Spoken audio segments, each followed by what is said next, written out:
Marc 11, à partir de verset 12.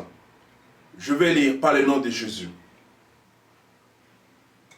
Le lendemain, après qu'ils furent sortis de Béthanie, Jésus eut faim. Apercevant de loin un figuier qui avait deux feuilles, il alla voir s'il trouverait quelque chose. Et s'en étant approché, il ne trouva que deux feuilles, car ce n'était pas la saison des figues. Prenant alors la parole, il lui dit, que jamais personne ne mange de ton fruit. Et ses disciples l'entendirent. Alors, on va sauter au verset 20.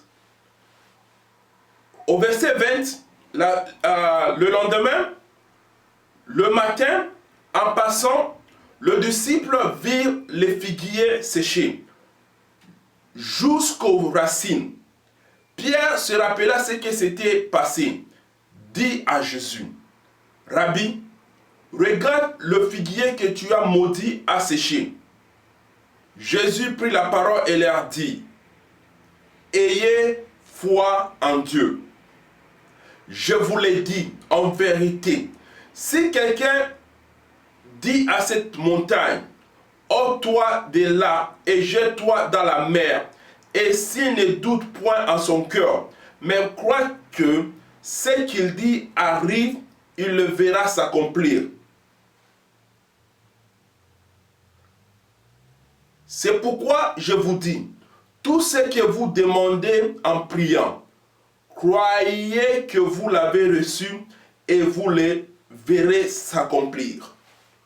Aujourd'hui, nous allons prendre le temps pour parler de Marc 11, de 12 et puis de 20 à 23, 24. Ici, nous voyons quelque chose de vraiment important. Et c'est que nous allons continuer à voir tout au long de cet enseignement et cette partie très intéressante où le Seigneur dit à ses disciples, à 22, Marc 11, 22, Jésus prit la parole et leur dit, « Ayez foi en Dieu. Ayez foi en Dieu. » Alors, qu'est-ce qui se passe? C'est quoi cette histoire? Le Seigneur, quand il partait avec ses disciples, il eut faim. Il a vu un figuier avec des arbres. La Bible nous dit que l'arbre avait deux feuilles. Et il s'est approché pour voir s'il allait trouver des fruits. Il n'y avait pas de fruits. Alors il a prononcé une parole contre cet arbre. Alors, ils sont partis dans la cité. Il a fait le travail, il a fait le ministère. Et puis, ils sont encore repartis pour dormir à Béthanie, là où ils dormaient. Et le matin, quand ils sortaient encore pour partir faire leur travail, les disciples ont vu l'arbre. Et c'est là où nous prenons cette conversation, où Pierre dit à Jésus, Pierre se rappela ce qui s'était passé, dit à Jésus, « Rabbi, regarde le figuier que tu as maudit à sécher. » Pierre dit à Jésus, il lui dit, « Rabbi, regarde le figuier que tu as maudit hier et séché. » Et Jésus prit la parole. Jésus prit la parole et lui dit, « Ayez foi en Dieu. » Alors, par là, ce qu'on comprend est que la foi que Jésus-Christ avait en Dieu, la foi que Jésus-Christ avait en Dieu est la foi qui l'a permis à dire une parole et la parole s'est accomplie dans 24 heures. Alors, Seigneur Jésus, quand il a parlé, prophétisé, déclaré à cet arbre, lui, il est parti. Il a continué sa marche. Dans sa tête, dans son cœur, c'était déjà fait. C'était une chose accomplie. Il n'avait pas besoin de repasser pour voir ou de regarder pour vérifier si ce qu'il avait dit était arrivé. Il a continué sa marche pour aller faire son travail. Et alors, les disciples qui avaient écouté, ils avaient écouté et ils sont venus. Ils l'ont appelé pour lui dire que Seigneur, regarde ce que tu avais dit, c'est passé.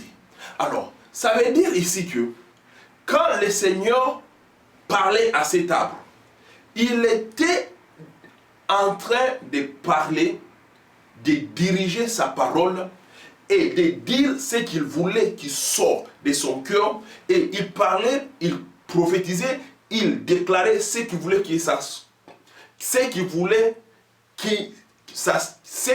voulait voir s'est passé. Ce n'était pas une parole jetée au hasard, ce n'était pas une parole pour plaisanter, mais pour lui, il était sérieux dans ce qu'il disait. Il était vraiment sérieux, il était concentré. Il savait pour lui-même que ce qu'il dit arrive. Les disciples qui ont écouté ce que le Seigneur avait dit, ils n'avaient pas compris que ce qu'il avait dit allait s'accomplir. C'est pourquoi nous voyons que le matin, il s'étonne, il se rappelle de la parole. Jésus-Christ a passé à côté de l'arbre, il est passé sans même regarder, sans même vérifier. Parce que lui, quand il avait dit directement, cela s'était accompli. Mais c'est eux maintenant qui croyaient que c'était une parole jetée en l'air, qui se sont maintenant étonnés. Quand ils ont vu la chose s'accomplir, ils se sont étonnés. Qu'est-ce qui se passe ici? Et qu'est-ce qui est bien pour voir ici? Quand tu dis quelque chose, tout ce que tu dis, toute parole que tu parles est spirituelle et part faire son travail. Alors, toute parole qui sort de la bouche d'un homme est une parole qui est spirituelle. Parce que notre voix, notre bouche, notre esprit est connecté à notre voix, à notre bouche. Et toute parole qui sort de la bouche d'un croyant ou d'un non-croyant est spirituelle. Alors, ceux dont qui voient leurs paroles accomplies, leurs paroles venir au bout de ce qu'ils ont dit, c'est ceux qui sont dans un esprit fort et solide, ceux qui ont confiance en Dieu. Parce que ici, quand le Seigneur dit à ses disciples, ayez foi en Dieu, cela est en train de dire que il dit aux disciples, si et aussi il veut voir leurs paroles, ce qu'ils disent, s'accomplir, ils doivent avoir foi en Dieu. Pourquoi avoir foi en Dieu? Parce que le Seigneur, pendant sa prédication, il nous dit que ce que je fais, ce que je suis en train de faire, c'est ce que j'ai vu le Père faire. Ce que je suis en train de faire, c'est ce que j'ai vu le Père faire. Parce que mon Père est en train de travailler, moi aussi je travaille. Parce que mon Père est en train de faire, moi aussi je suis en train de faire. Alors, ce qu'il est venu faire, c'est quelque chose qu'il a vu le Père faire. Donc, tout ce qu'il faisait. Alors, s'il a dit dans tout ce qu'il faisait, c'était le Père qui était en lui qui faisait les choses. Parler et voir les choses s'accomplir, c'est quelque chose que le Seigneur a pris du Père. Parce que nous voyons que la Bible nous dit bien, au commencement, Dieu dit que la lumière soit et la lumière fut. C'est quelque chose que le Père a fait. Comment est-ce qu'il a fait? Il a parlé. Et par sa parole, il a envoyé sa parole et sa parole a fixé le ciel et la terre et tout ce que l'univers enferme. Tout a été fait par la parole. C'est que nous voyons que le visible a été fait par l'invisible. Le Dieu créateur, il a créé par la parole. Alors, dans cet épisode, le Seigneur nous montre la force de la parole. Il dit la chose et la chose arrive. Ici, il parle et la parole qui est spirituelle va directement attaquer le racine de l'arbre. Et il dit à ses disciples, ayez foi en Dieu. Pourquoi avoir foi en Dieu? Quelle est cette chose ici? De prendre foi en Dieu. Car celui qui fait le travail, c'est le Père. Jésus-Christ nous enseigne cela. Il dit que c'est le Père qui est en moi qui fait le travail. C'est le Père qui est en moi qui fait le travail. Comment? Le Père est en Jésus-Christ et il parle. Ce que j'ai vu le Père parler, c'est ce que moi aussi je parle. Parce que tout ce que le Père a fait, il a fait par la parole. Alors, pour que le Seigneur puisse faire ce que le Père a fait, il devait utiliser la parole. C'est pourquoi, quand il est venu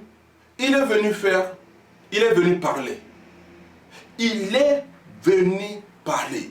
Le plus grand événement, le plus grand mouvement, le plus grand travail que le Seigneur a fait, c'était de parler, de venir enseigner. Quand il est entré dans l'épisode où la Bible nous dit que il est venu, il a chassé tous les gens qui vendaient dans le temple. Il a pris une corde, il a fermé, il les a chassés du temple. Il les a chassés, il a brisé, il a jeté les tables, il a jeté tout ce qui était dans le temple. Il a dit que ma maison sera une maison de prière. Chasser les gens du temple n'était pas le travail qu'il est venu faire. Mais dans le même épisode, on voit qu'après avoir chassé tout le monde, il les a dit, il les a tous mis, il les a dit qu'il a commencé à enseigner pour lui dire qu'il est écrit, ma maison sera une maison de prière. Il a passé toute la journée dans les temples en train d'enseigner. Ce qu'il a fait pour... Parce qu'il dit que l'Esprit de Dieu est sur moi. L'Esprit de Dieu est sur moi. Il m'a oint pour enseigner. Il m'a oint pour enseigner, pour donner la bonne parole aux pauvres, pour guérir les malades, pour faire sortir les gens de prison, pour donner la vue aux aveugles et pour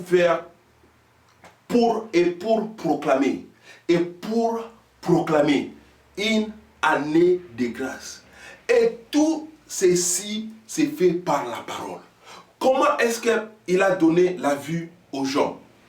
Seigneur, je vais voir encore. L'homme est venu et dit, Seigneur, je vais voir encore. L'homme, il a dit, qu'est-ce que tu veux que je fasse pour toi? Il dit que je veux retrouver ma vue. Et le Seigneur a dit, vois. Celui-ci est venu, il a dit que Seigneur, si tu veux, tu peux me rendre pur. Le lèpre est venu à Jésus, il a dit, Seigneur, si tu veux, tu peux me rendre pur. Qu'est-ce que le Seigneur a dit? Je le veux, sois pur. Voilà ce qu'il a fait. C'est cette parole qui sortait de la bouche qui allait faire les choses. Quand Lazare était mort, qu'est-ce que le Seigneur a fait? Il a ouvert sa bouche et il a dit, Lazare, sort de là. Lazare s'est réveillé de là où il était, il est sorti. La parole est sortie et elle a fait deux choses.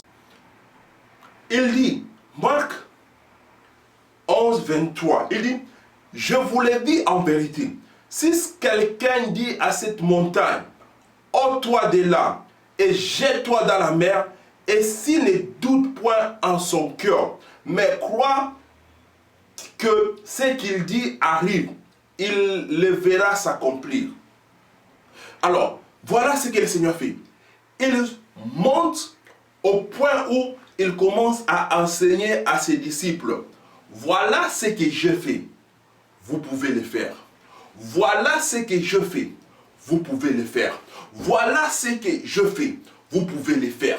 Voilà ce que je fais. Vous pouvez le faire. En utilisant le même système que j'ai utilisé, vous pouvez vous mettre au devant de cette montagne et dire à la montagne, ôte-toi et va. Jette-toi dans la mer. Et la montagne va vous obéir. Alors, c'est ça, l'évangile de Jésus. Il est venu montrer à l'homme la capacité qu'il est en lui. Il y a une capacité dans l'homme. Quand Dieu a créé Adam, il a fait Adam le maître de la terre. Dieu a donné dominion à Adam pour gouverner la terre. Alors, quand Adam a péché, quand Adam est tombé, il a perdu tout son sens de... Adam était le roi de la terre. C'était lui le premier homme et la terre était à lui. Il avait dominion de gouverner sur tout le travail de Dieu. Mais non, quand il a perdu ce que Dieu l'avait donné, il est tombé en bas, de même des animaux. C'est lui qui avait donné les noms aux animaux, c'est lui qui gouvernait les animaux. Par sa chute, maintenant les animaux étaient à mesure de chasser l'homme. Les lions pouvaient chasser l'homme et l'homme fuyait. Les chacals, les tigres, toutes ces choses-là étaient devenus à mesure de chasser l'homme. Mais au commencement, ce n'était pas comme ça. Au commencement, c'était Adam qui était le chef des animaux. C'était lui qui gouvernait la terre. Maintenant, quand il est tombé, et sa chute qui a continué dans la tête, continué dans le cœur, continué dans ses sentiments, est arrivé à un point, à une chute où, quand Pierre et ses amis avec Jésus-Christ, ils passent, ils voient l'arbre, il s'étonne. Il dit, Seigneur, regarde l'arbre que tu as maudit hier. C'est hier que tu as maudit et voilà directement aujourd'hui, elle est sèche. Le Seigneur les dit, écoutez-moi les enfants, si vous avez foi en Dieu, vous direz à cette montagne, ôte-toi et va dans la mer, et la montagne va obéir. Alors, il y a les gens qui passent beaucoup de leur temps. Il y a les gens qui passent beaucoup de leur temps pour se demander, est-ce que Jésus-Christ parlait d'une montagne physique ou il parlait d'une montagne spirituelle? Parce que la montagne dont il a parlé était là, ils ont vu. Les figuiers dont il a parlé étaient là et ils ont vu. Parce que si on repart au commencement, Adam, qui était le roi de la terre, il a mis les montagnes là où il voulait. C'est lui qui a donné les animaux leur nom. C'est lui qui avait dominion sur la terre et il a mis les montagnes aux endroits où il voulait. Parce que c'était lui le roi de la terre. Alors, Jésus-Christ est venu dans cette même force. Parce qu'il est né de Dieu pour être un homme, le fils de l'homme sur la terre et faire le travail. Avant d'être venu sur la terre, Jésus-Christ a ôté tout ce qu'il avait comme de Dieu. Il est venu sur la terre, il a appris la foi, il a appris la parole et il a appris à obéir. Et avec ça, il s'est mis à faire son ministère. Il a fait son travail, le ministère, comme un homme. C'est pourquoi il a dit à ses disciples que si ayez foi en Dieu, et si vous avez la foi en Dieu, vous pouvez faire ça. Ça ne sera pas seulement une chose de parler aux arbres, mais vous pouvez maintenant parler aux montagnes. Alors, les gens peuvent regarder et dire que est-ce que je peux bouger une montagne? Est-ce que je peux bouger une montagne? Voilà. La foi. Il y a une grande foi et il y a une petite foi. Et puis il y a une foi morte. Et la Bible nous dit que toute une mesure de foi nous a été donnée. Maintenant, c'est à nous d'agrandir notre foi. C'est à nous de continuer dans ces choses. De continuer dans ces choses. Si tu continues dans ces choses, ta foi va augmenter. Si tu continues dans ces choses, ta foi va augmenter, accélérer au niveau où tu te mets devant une montagne et la montagne bouge. Ou au niveau où tu te mets devant un royaume et tu bouges les lois dans un royaume. Au niveau où tu te mets devant une situation et tu bouges. Tu dis la chose et la chose arrive. C'est ce que le Seigneur est venu nous enseigner. Quand Jésus-Christ parlait à ses disciples, il dit que ayez foi en Dieu. Ayez foi en Dieu. Maintenant, c'est quoi avoir foi en Dieu? C'est quoi avoir foi en Dieu? Avoir foi en Dieu, c'est cette connaissance, cette capacité de savoir que Dieu est avec moi. Voilà ce que le Seigneur Jésus-Christ disait tout le temps. Il est avec moi. Le Père est à moi et je suis dans le Père. Je sais que le Père est en train de faire, c'est ce que je fais. Je suis le bien-aimé du Père. Partout où il allait, c'est ça sa réponse. Il parlait qu'il est avec le Père. Il est le bien-aimé du Père. Le Père l'aime. Il disait que le Père est avec moi, le Père est à moi et je suis dans le Père. Moi et le Père, nous sommes un. Voilà la foi en Dieu. Jésus-Christ était dans la confidence que Dieu était avec lui. Jésus-Christ était dans la confidence que Dieu était en lui. Jésus-Christ était dans la confidence que Dieu, c'est Dieu qui l'a envoyé. Il est venu faire le travail que Dieu l'a envoyé. Alors, parce que le travail que Dieu l'a envoyé, et parce que le travail qu'il est venu faire, c'est le travail que Dieu l'a envoyé de faire. Alors, rien ne peut se mettre devant. Rien ne peut le stopper, rien ne peut le bloquer. Parce qu'il est l'envoyé de Dieu. Il est le oint de Dieu. L'Esprit est sur lui pour faire le travail. Voilà pourquoi il dit que ayez confiance en Dieu. Alors, ayez confiance en Dieu. Ce qu'on voit encore ici est que Dieu est fort. Dieu est fort. La Bible nous dit, dans Genèse 18, 14, rien est difficile à Dieu. Rien est difficile à Dieu. Dieu peut faire tout ce qu'il veut. Dieu peut faire tout ce qu'il veut. Parce que le ciel et la terre a été créés par la parole de Dieu. Et Dieu peut faire tout ce qu'il veut. Il dit la chose et la chose arrive. Alors voilà cette confiance que Jésus-Christ avait en Dieu. Alors, comment est-ce que nous aussi on peut avoir cette confiance en Dieu? Comment est-ce que nous aussi on peut marcher avec Dieu dans cette même façon? La Bible nous dit, et la Bible nous explique sur toutes les pages, que on est né de Dieu. Alors, dès qu'on donne notre vie à Jésus, et qu'on est né de nouveau, et qu'on est né de Dieu, la Bible nous dit que, parce que tout ce qui est né de Dieu triomphe du monde, on a la victoire sur le monde. C'est pourquoi on peut maintenant dire qu'on n'est pas de ce monde, mais on vit dans ce monde. Alors, on vit dans ce monde. Il y a une grande séparation ici.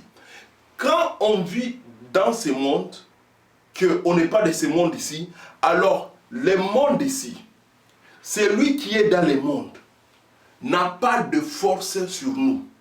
Celui qui est dans ce monde ne peut pas se tenir devant nous.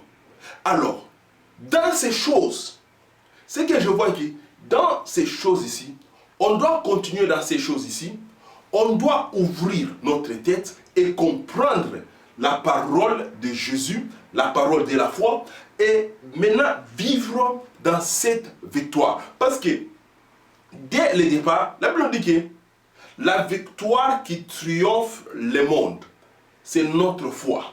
La victoire qui triomphe le système qui est dans ce monde ici. Le système qui est dans ce monde ici. La victoire qui triomphe la maladie, la pauvreté, la destruction, la mort. Tout ce qui est de ce monde ici, c'est notre foi. Alors, dès qu'on est né de Dieu,